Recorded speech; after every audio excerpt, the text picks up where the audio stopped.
I'm Dr. Don Miller, and I'm a clinical psychologist. And just a little bit of a history. I started my first internship when I was going to the UCLA graduate program in psychology. I rotated through 4 different Veterans Administration hospitals over a 2-year period beginning in 1958. Then I transferred to the University of Utah and finished up my PhD in 1966.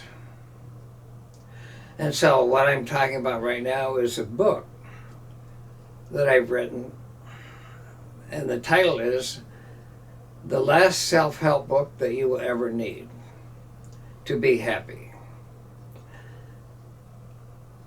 Now, what kind of supreme arrogance would allow someone to give their book that title? But it is a catchy title, isn't it?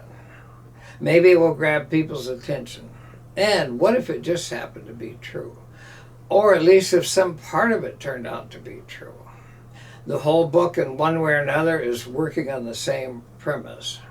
Control physiological arousal levels, or stress or tension levels, and we can be relatively free of most mental illness, anxiety, and depression, and be happy.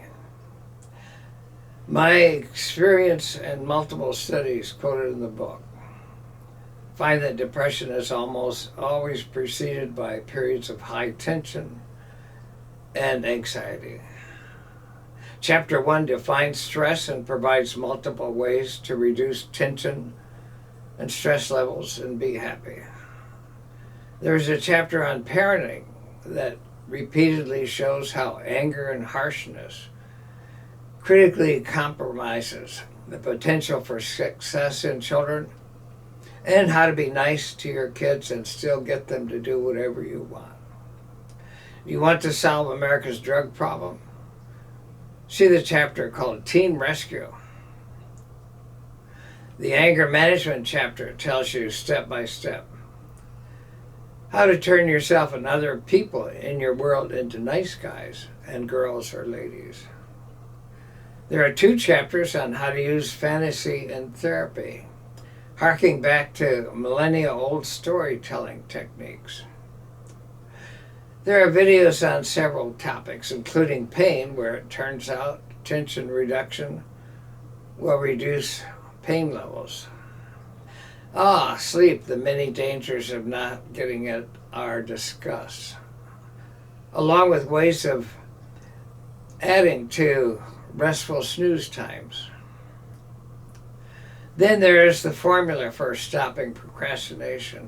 And finally, a chapter on love and some of the secret reasons, yes, pheromones, that it happens.